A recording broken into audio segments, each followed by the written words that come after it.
आज हम स्टार्ट करने जा रहे हैं इस चैप्टर का इम्पोर्टेंट टॉपिक जो है कैपिटल स्ट्रक्चर। कैपिटल स्ट्रक्चर का मतलब होता है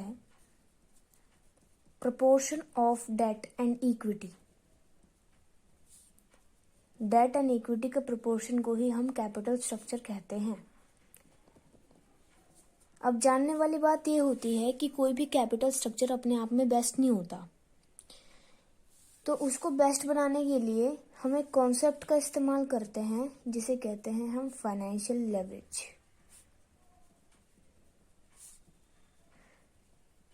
फाइनेंशियल लेवरेज को भी हम ऐसे लिख सकते हैं, डेट अपॉन में इक्विटी। ठीक है,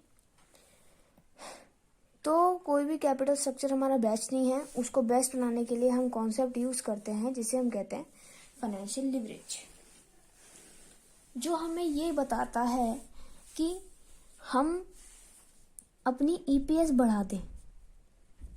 ईपीएस का मतलब होता है अर्निंग पर शेयर। ईपीएस का मतलब है अर्निंग पर शेयर। हम अपनी प्रत्येक शेयर पे अर्निंग को बढ़ा देंगे। कैसे बढ़ाएंगे? डेट को इन्वॉल्व करके, डेट की इन्वॉल्वमेंट करके। बट तब तक मतलब कब करेंगे हम डेट की इन्वॉल्वमेंट? जब एक सिचुएशन फुलफिल हो, जो है आरओआई बड़ा होना चाहिए रेट ऑफ इंटरेस्ट से। अब ये सब चीजें क्या हैं? देखो, कोई भी कंपनी लोन, कोई किसी भी कंपनी ने डेट लिया, उस पे उसको इंटरेस्ट का पे करना पड़ता है। ठीक है, और उसको एक स्पेसिफिक रेट पे करना पड़ता है। एंड जो भी कंपनी इन्वेस्ट कर रही है उस पर उसे रिटर्न मिलता है, तो वो हमारा रिटर्न ऑन इन्वेस्टमेंट होता है। एंड जो भी कंपनी डेट लेती है उस पर उसको एक स्पेसिफिक अमाउंट का इंटरेस्ट पे करना पड़ता है। एक स्पेसिफिक रेट लगा दिया जाता है उस अमाउंट पे, जिसे हम कहते हैं रेट ऑफ इंटरेस्ट। तो हम तभी हमारे कैपिटल स्ट्रक्चर में डेट को इन्वॉल्व कर सकते हैं अपनी ईपीसी बढ़ाने के लिए, जब ये कंडीशन फुलफिल हो। अपनी ईपीसी बढ़ाने के लिए हम कैपिटल स्ट्रक्चर में डेट की इन्वॉल्वमेंट कर सकते हैं। कब? जब ये वाली कंडीशन फुलफिल हो।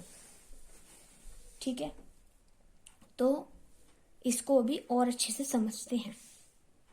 बट और अच्छे से समझने से पहले कुछ और टर्म्स हैं जिसके बारे में हमें पता होना चाहिए। तो वो इम्पोर्टेंट टर्म्स हैं ये। पहली टर्म है आरओआई। जैसे कि मैंने बताया, जो भी इन्वेस्टमेंट है उस पर एक स्पेसिफिक रेट का रिटर्न मिलता है, जिसे हम कहते हैं रिटर्न ऑन इन्वेस्टमेंट। ठीक है, तो अगर रिटर्न ऑन इन्वेस्टमेंट का रेट बड़ा होता है रेट ऑफ इंटरेस्ट से, तो हम डेट की इन्वॉल्वमेंट कर सकते हैं। उसको भी हम कैसे चेक करेंगे कि बड़ा है? ठीक है, एंड हम डेट इन्वॉल्व कर सकते हैं या फिर नहीं कर सकते, वो एक न्यूमेरिकल क्वेश्चन से हम इसको समझने की कोशिश करेंगे। तो उससे पहले जो टर्म्स है वो है कि आरओआई, रिटर्न ऑन इन्वेस्टमेंट, जिसको हम कैलकुलेट करते हैं एबिट अपॉन में टोटल कैपिटल इनटू 100। एबिट का मतलब होता है earning before interest and tax. मतलब किसी भी फर्म की अर्निंग इंटरेस्ट की पेमेंट एंड टैक्स की पेमेंट करने से पहले जो है वो उसे कहते हैं एबिट। थर्ड आता है ईबीटी, इसे कहते हैं earning before tax. Earning tax से पहले बट इंटरेस्ट देने के बाद। अर्निंग जो है हमारी टैक्स से पहले की अर्निंग बट इंटरेस्ट देने के बाद। ठीक है, वो भी हम क्वेश्चन में समझ जाएंगे।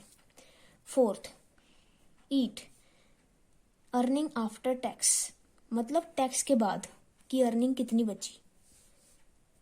फिफ्थ, ईपीएस, जिसको कैलकुलेट करने का फॉर्मूला है ईट अपॉन में number of shares. Number of shares निकलेगी जो टोटल कैपिटल है फर्म की, अपॉन में फेस वैल्यू ऑफ 1 शेयर। तो अभी एक हम क्वेश्चन करते हैं जिससे हमें पता लग जाएगा कि हम इसको कैसे समझ सकते हैं। तो हमने यहाँ पे एक क्वेश्चन ले लिया जिसमें हमने कंसीडर करा कि शेयर कैपिटल फर्म की है 30 लाख रुपए, जिसपे टैक्स रेट जो लग रहा है वो लग रहा है 30% का, and rate of interest on debt है वो है 10%। मतलब जो भी डेट लिया है उस पर इंटरेस्ट जो है वो 10% का पे कर रहे हैं। एबिट है 4 लाख का, एंड एक शेयर का प्राइस हमें दे रखा है 10 रुपीज़। 3 सिचुएशंस मैंने ले ली जहाँ पर है कोई भी डेट नहीं है। पहली सिचुएशन ये है जहाँ पे 10 लाख का कर्जा लिया हुआ है कंपनी ने, और जहाँ पर 20 लाख का डेट लिया हुआ है। तो case first, case second, case third, ऐसे मैंने कॉलम बना लिए। तो सबसे पहले हम लिखते हैं एबिट, कितना है 4 लाख रुपीज गिवन है, तो 4 लाख रुपीज लिख लिए। इसके बाद हम इंटरेस्ट ऑन डेट माइनस कर देते हैं। अब पहली सिचुएशन में कोई डेट है ही नहीं तो इंटरेस्ट भी नहीं लगेगा। दूसरी में केस 2 में 10 लाख का डेट है, 10 लाख का 10% डेट लगेगा 1 लाख रुपीज। सिमिलरली यहाँ पे 20 लाख का डेट है जहाँ पे 10% लगेगा 2 लाख। माइनस करेंगे 4 लाख, 3 लाख एंड 2 लाख। ये क्या आया? ये आया इंटरेस्ट की बाद की अर्निंग बट टैक्स से पहले, टैक्स से पहले यानी ईबीटी, अर्निंग बिफोर टैक्स। अब इसमें से टैक्स माइनस करना होगा क्योंकि बिफोर टैक्स है तो उसको आफ्टर में कन्वर्ट करना होगा। टैक्स लग रहा है 30% का, 30% होगा इस 4 लाख का, इसका करेंगे 30%, इसका 120, 3 लाख का 30% 90,000, 2 लाख का 30% 60,000, 280, 210, 140,000। अब ये आया टैक्स के बाद की इनकम यानी कि अर्निंग आफ्टर टैक्स। अब हमें निकालना होगा सिंपल ईपीएस। तो वो हम ईपीएस कैसे निकाल सकते हैं? पहले पेज पे फॉर्मूला था ईट अपॉन में number of share, number of share share capital upon price of 1 share 10। तो नंबर ऑफ शेयर हो गए 3 लाख। तो बस अब ईट को 3 लाख से डिवाइड करोगे यानी 2,80,000 डिवाइडेड बाय 3 लाख, तो ये आएगा 0.93 समथिंग। ऐसे ही 210 को करेंगे 3 लाख से 1.05 समथिंग एंड ये आएगा 1.40 समथिंग। यानी हम देख रहे हैं कि हमारी ईपीएस जैसे जैसे डेट बढ़ता जा रहा है, पहले केस में डेट नहीं था बट डेट बढ़ा, दूसरे में तीसरे में डेट बढ़ा, ठीक है।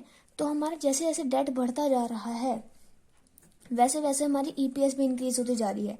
तो ये इसी का प्रूफ है कि हम अपनी ईपीएस को बढ़ा पा रहे हैं डेट के इन्वॉल्वमेंट से। बट कब? हमारा रेट ऑफ इंटरेस्ट कितना है 10%।